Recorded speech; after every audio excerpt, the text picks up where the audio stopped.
Bayou Time Sports is brought to you by Terrible General Health System's Community Sports Institute in conjunction with Barker Honda.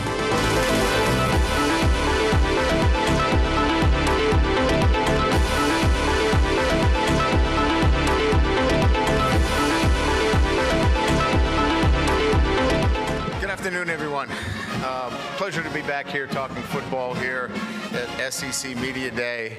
I'm getting used to this. As you know, for many years where I was, we didn't have these opportunities. So it gets you back into thinking about football, and certainly at LSU. All we can think about is championships after what Jay Johnson did in baseball and Kim Mulkey in basketball, our success in gymnastics. I've got a big opportunity on my hands as well, is to continue the success of what was a very good first year. We have much to do.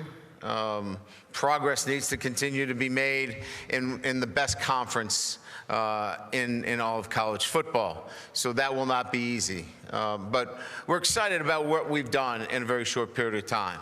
And the foundation of success is built in consistency.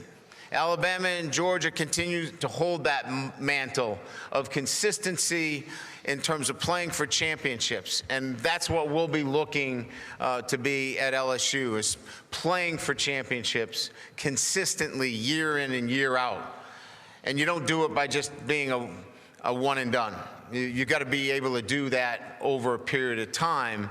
And that's really the transition from year one to year two, where in year one, I was learning the league. I was learning how to go on the road and play in the kind of environments. I was learning our roster and our strengths and weaknesses. Going into year two, we have a lot of that knowledge. We understand a lot of those things necessary to be competitive and win games. Now it's how do you do it week in and week out?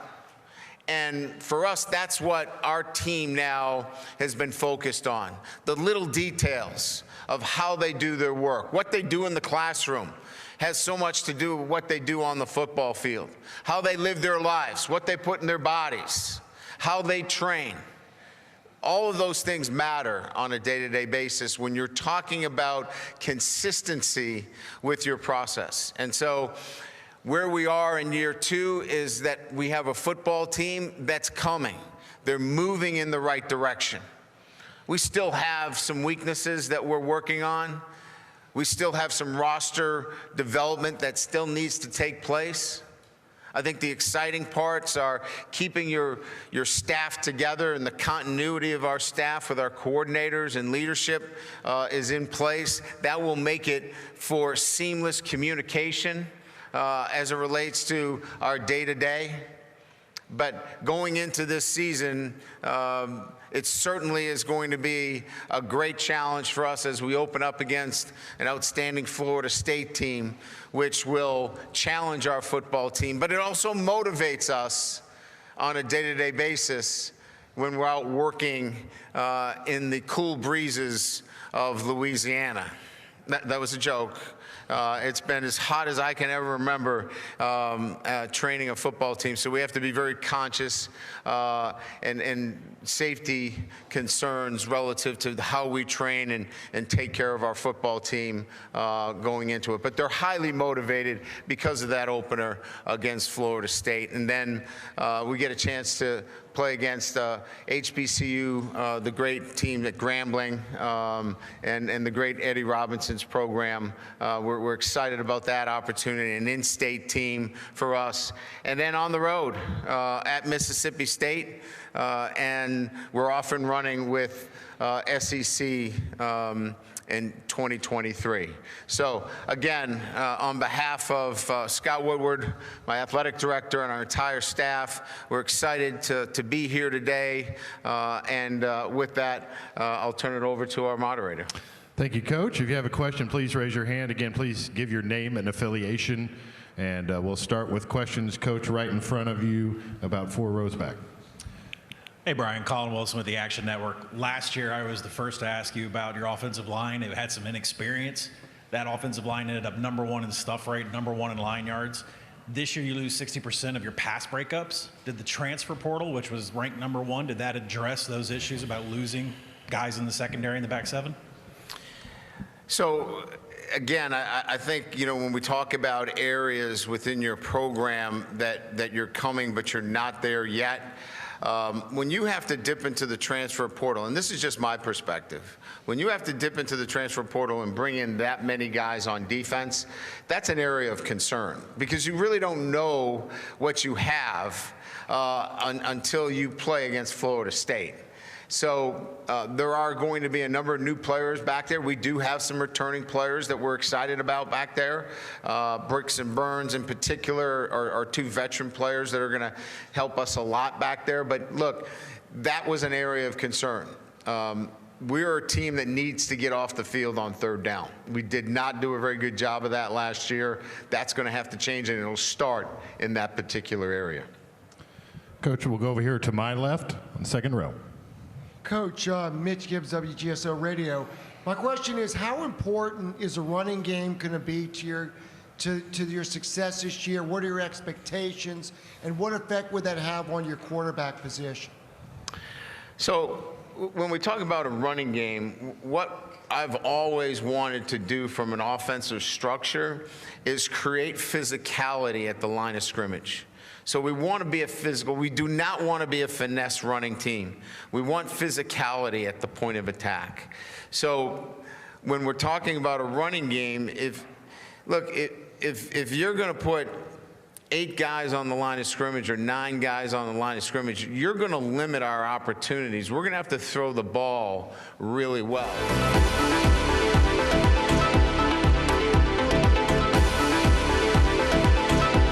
Today's social media segment is brought to you by South Louisiana Bank. It's better when we bank together. Waits and Downer, attorneys at law. Terrebonne Ford, built Ford tough.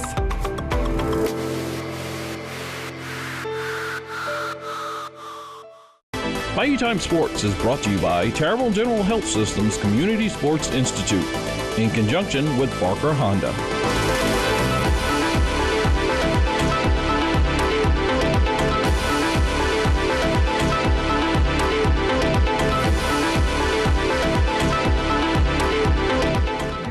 Really plugged in NIL, probably one of the reasons you came to LSU. Greg just got done talking about a uniform national standard. A lot of these liberal NIL laws benefit not only Old State U, they're centralized in the SEC. Should there be a uniform standard when, it helps LSU? Yeah. So I think whatever answer I give you, there's going to be holes in it because there is not much regulation. I think that the easiest answer to that question, and I'm not going to be political up here, we do want to control what we can control, but I would say that the thing that makes it difficult for us, all of us, is third-party involvement, and at what level does that third-party involvement influence the spirit of name, image, and likeness? I think that's where we're all at. If there are different laws too in each state, then the league is not balanced, either. So to me, those would be the two kind of bullet points as it relates to NIL. I'm not here to fix it. I'm here to navigate it, and if I can lend my experience in any shape or fashion, I will do that. But I can tell you what we're living, and that's third-party involvement and different rules of engagement by different states. Okay, Coach, we'll go to this middle section on the right on the aisle, just standing right in the middle, about 3/4 of the way back. Yeah, Coach Brooks, also with Dogs Daily. You talked about year 2 and the progression as a football program. I'm interested what the progression for Jaden Daniels has been like in year 2, and what did you learn about just his toughness quality from playing through injuries towards the end of the year, particularly against Georgia in that SEC championship game? Yeah, good questions, and I think that they were all a part of our learning curve with him, quite frankly, because we knew Jaden as a person, but we really didn't know him much as a football player, and how would he respond in really a new system of offense where he had to make really a 180 in terms of what he was asked to do. So what does development look like for him? I think it would be the natural progression from the last game in which he played, where he was aggressive, but he was under control. He ran the ball when he needed to, but yet stepped up in the pocket and made the tight window throws. I think that was the progression from what we saw in the first week, where a step up in the pocket meant step up and run, or not making those tight window throws. And I think that that's what we saw during the year, was his natural progression of understanding the offense and being more confident. We want to see that in year 2. We want to see that confidence that we saw at the end of the year continue to show itself right through the first game against Florida State. Coach, we'll go in the section right in front of you, second row. Hey, Coach. Matt Cohen, AL.com. I wanted to ask, kind of in the just on a larger scope, kind of in the aftermath of some of this Northwestern situation. I guess, one, how well are head coaches able to kind of know what's going on within the locker room with so much going on in there, and also, two, has this made you maybe think about something differently going forward, if there is anything you'd want to kind of be aware of or look for in your program? Look, it's a very difficult situation, because I know Pat, and I have the utmost respect for him as a person, as a family man, as a father. But the reality of it is, coaches, are the leaders of their program, and when things are not going the way they should be, there's an accountability, and I don't think he's somebody that would walk away from accountability at any time, and I'm not here to speak for him, but I can tell you in my situation is that a head coach is walking around those halls. A head coach is in the locker room. A head coach is eating with his team. A head coach knows his leadership team. And he also has many other support staff members that are in constant contact with his football team. The strength staff, your mental performance teams. You have so many different outlets to touch those players on a day-to-day basis. So that's how we operate within our program. Coach will go right down in front of me, about 3 rows back. Lady De La Milera, Knox News. There's been a lot of talk going on about the NCAA's ruling over Tennessee and Jeremy Pruitt. What are your thoughts and feelings over the ruling? I'm not privy to all of the information because I did not read it. I saw that there were some financial sanctions that were given, and I think Coach Pruitt was given some NCAA sanctions. Again, I know it was adjudicated. I've been involved in those NCAA processes, and they're painstakingly vetted. In other words, there are so many people that have put in incredible amount of time to get to the right conclusions. And so it's hard for me sitting outside looking in to be a judge of this, other than we knew it was going to be adjudicated in some fashion. Coach, we'll stay in the same section, right on the aisle, right in front. Coach Kelly, Coach Denbrock mentioned this spring your offense wanted to emphasize getting better at racking up yards after the catch. I think that was an astute observation, seeing that your offense was second last in the conference last year in that regard. Was that more honing your offense, like you said, learning what Jaden Daniels does better to maximize his skill sets, or do you still want to yearn for some more downfield verticality through your passing game? Well, I'm glad that he wants more yards after the catch, too. That's a good start. I think everybody's looking for explosiveness within their offense.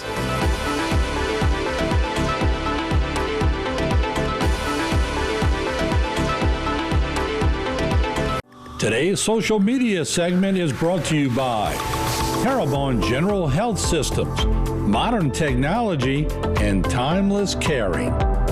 Rouse's, you're either local or you're not. Buick, the craft of modern luxury. St. Martin and Bork, know your rights.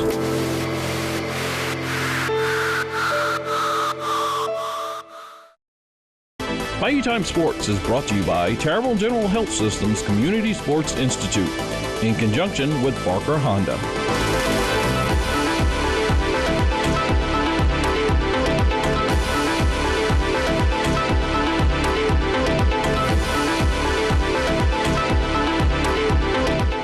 Hey, Gabe Burns, AJC. Obviously, Georgia is the standard in the conference right now. I'm just curious, how do you close the gap with what they've been doing, and do you feel your program's doing that?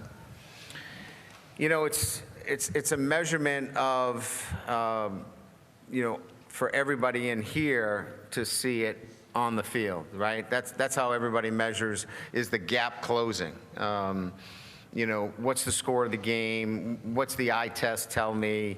What's the competitiveness of that game? We'll only have that opportunity if we get into the championship game against Georgia. I know that based upon how we've recruited and how we'll continue to recruit, that we'll have a football roster that will be able to compete against Georgia. Is that right now? No, it's not. But if we continue to do what we're doing, we're going to have a roster that can compete against Georgia, and then it's just a matter of getting it done on the playing field so everybody then can assess they've closed the gap. Coach, we'll go right here in front of us, here on the left. Bob. Hey, Brian. Bob Holt, Arkansas Democrat Gazette. Read about Josh Williams. He's had a pretty interesting route to being a starting running back in the SEC at a program like LSU. What's your take on him, and what got him to this point? What do you expect from him this season? So I think what we were looking for from him more than anything else, and in that position, was reliability. Somebody that we could rely on first, second, and third down, whether it's pass protection, whether it's catching the ball coming out of the backfield, running the ball, making the tough yards, and he was able to fill that and do an incredible job on all three downs. He also brought great leadership. You know, he's a guy that is respected by so many. So when you're transitioning a program, the things that have always caught my eye early on for playing time, or you could say, what are my favorites and who are my favorites?